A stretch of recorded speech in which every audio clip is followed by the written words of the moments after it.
Bonjour mes chers Verseaux, je vous remercie de me retrouver pour cet horoscope du mois de mai 2016 sur lequel on va se pencher dès à présent. On a un tirage très fort pour ce mois de mai.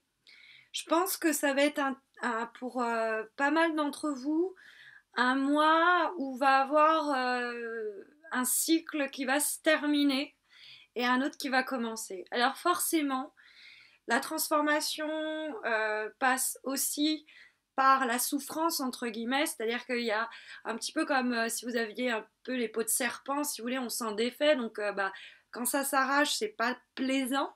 Mais néanmoins, quand la peau est retirée, on se retrouve avec une peau complètement neuve, et donc plein de nouvelles possibilités, une nouvelle jeunesse, une nouvelle... Voilà. Donc il y a un peu cette idée-là, et je sens que vous êtes parti quand même sur un chemin peut-être introspectif. Alors, de façon générale, je pourrais interpréter de façon séparée chacune des cartes, mais de façon globale, j'ai quand même l'impression que il va falloir passer par la séparation d'avec quelque chose, d'avec quelqu'un, la fin d'une situation, d'un événement, d'une relation qui va être difficilement vécue. Peut-être on va se résister à ce changement.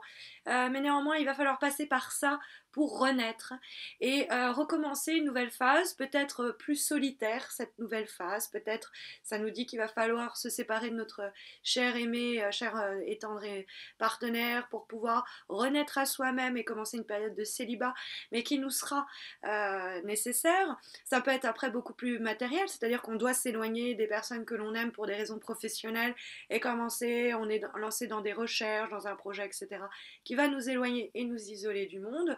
Ça peut être aussi qu'il va falloir il y a certains éléments de votre vie psychologique, de votre vie matérielle, des personnes, des situations dont il va falloir se débarrasser pour vous libérer et il va avoir un travail lent qui va être mené à ce niveau-là, un travail notamment d'introspection, on peut le comprendre comme ça, de réflexion qui va être mené et qui va prendre du temps. On est parti sur une nouvelle aventure, mais sur du long terme. Alors ça va prendre du temps dans le sens où ça va pas être super rapide, mais ça va prendre du temps dans le sens où c'est quelque chose qui va durer sur du long terme.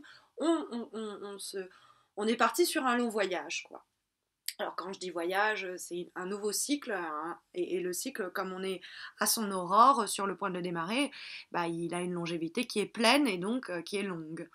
On va essayer de comprendre maintenant séparément ce que les cartes essayent de vous dire, mais la première lame que nous avons, c'est la carte du jugement. La carte du jugement, ça peut nous parler du retour de quelqu'un dans notre vie qui pourrait peut-être mettre tous en dessus-dessous et nous poser des questions sur est-ce qu'on ne doit pas mettre fin à cette relation en l'occurrence ou à une autre relation à cause de cette personne qui revient. La carte du jugement, ça peut être le retour du passé, ça peut être aussi des événements, des éléments qui se répètent. Après, la carte du jugement, c'est une carte, elle est dans l'aspect positif, et c'est une carte de révélation. C'est une carte, pourquoi je vous parlais de mort et de naissance, parce que c'est le jugement dernier, et le personnage qui est là, l'homme qui est au centre de la carte, il était mort, et il est revenu à la vie. Donc c'est pour ça aussi que je vous parle du retour du passé, de la seconde chance, du phénix qui renaît de ses cendres, hein, c'est un petit peu ça. Mais le jugement, ça peut être aussi... Alors, on a peut-être complètement conscience qu'il va falloir mettre à mort quelque chose. Ça va pas être facile, c'est pour ça que c'est un obstacle, ça va être compliqué. Mais néanmoins, on en a une conscience totale, parce que le jugement est validé par le tirage. On a une bonne vision des choses, quoi. Ça peut être aussi une nouvelle que l'on attend et qui va être bonne. On espérait qu'on nous réponde, on espérait, et puis ça arrive et c'est super et ça change la donne. Après, c'est aussi une carte de communication et de révélation. Peut-être des choses qui pour l'instant étaient gardées enfermées et qui vont se révéler au grand jour. Bon, mais le jugement en termes vraiment de symbolique très forte qu'il est la carte, c'est la carte de renaissance. Or, elle fait face à, dans les obstacles, par contre, la carte de la mort. Donc la mort qui empêche la naissance, non. La mort qui se tient entre vous et votre renaissance, entre ce renouveau, ce départ, ce commencement, c'est possible aussi. L'arcane sans nom, ça peut être une résistance au changement quand elle se trouve dans les obstacles. Peut-être qu'on sent qu'il y a une renaissance qui arrive, on sent qu'on doit recommencer à zéro, on sent ceci, cela, mais on résiste, on n'est pas bien.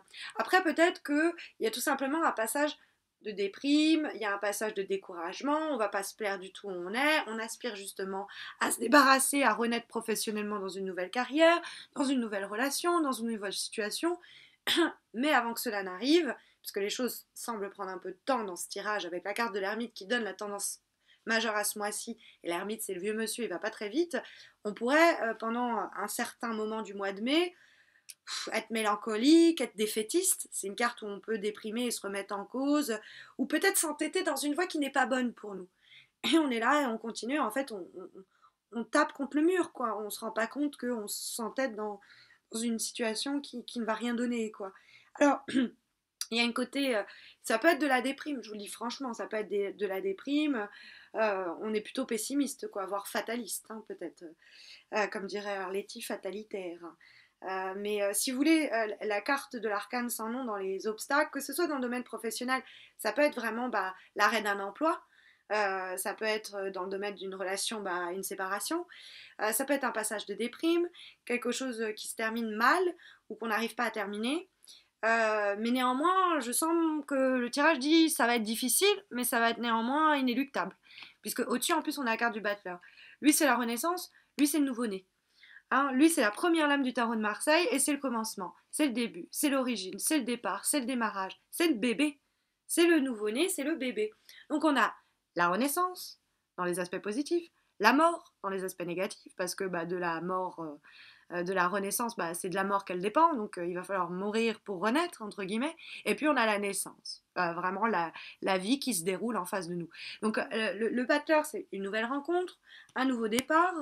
Dans le cadre d'une relation amoureuse, on se donne une nouvelle chance et on se donne un nouveau départ et on a envie de plaire à l'autre d'une nouvelle façon, de se redécouvrir, on va prendre des risques pour changer de peau.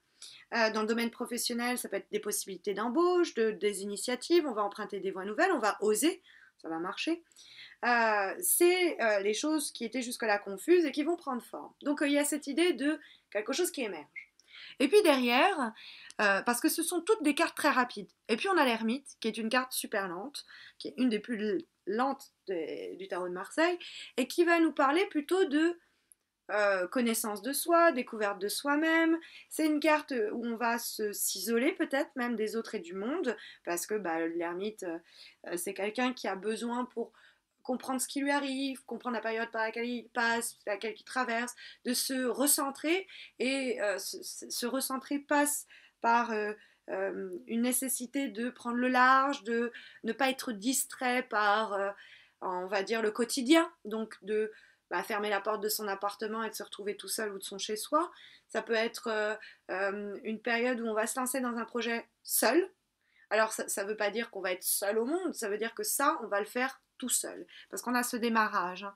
Après, ça peut être vraiment le démarrage d'une période d'introspection, de réflexion, d'études peut-être préalables, parce que c'est vrai que l'ermite, c'est cette idée où on va, c'est les périodes de structuration. On est en train de mettre les choses en place, et le temps après, plus tard, finira par apporter, faire son œuvre, quoi, et apporter le succès qu'on espérait, parce que on va mettre un pied devant l'autre avec grande sagesse.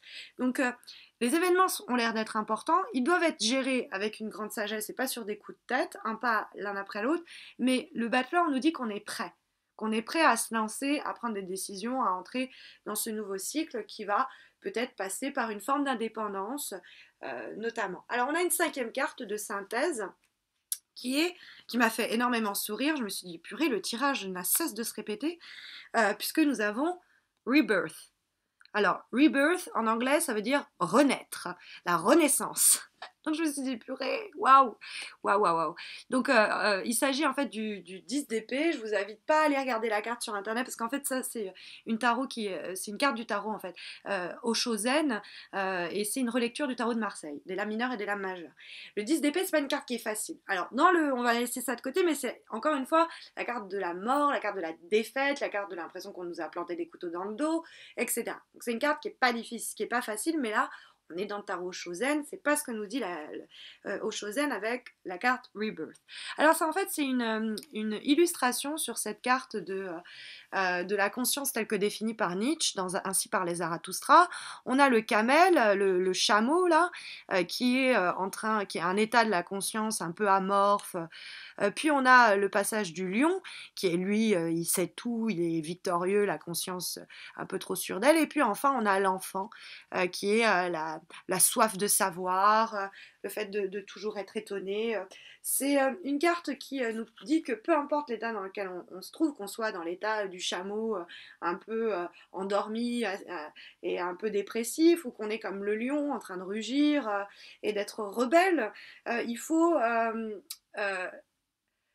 c'est l'idée qu'il faut être capable, en mesure d'évoluer dans quelque chose de nouveau et dans ce qui sera plus adapté à notre nouveau cycle, quoi. C'est le temps de croître, c'est l'expansion, le changement, la transformation. Et donc, avec le reste du tirage, je pense que le message pour ce mois de mai est suffisamment clair. Voilà, désolée pour les redondances un peu, mais le tirage a été un peu redondant lui-même, donc voilà pour les redites, désolée.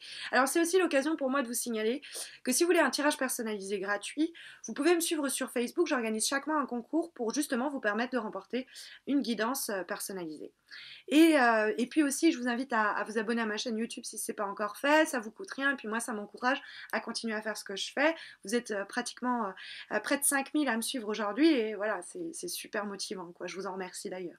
Alors je vous souhaite d'ailleurs à tous et à toutes un très bon mois de mai. Je vous retrouve à la fin de ce mois de mai pour les horoscopes du mois de juin, et d'ici là, portez-vous bien.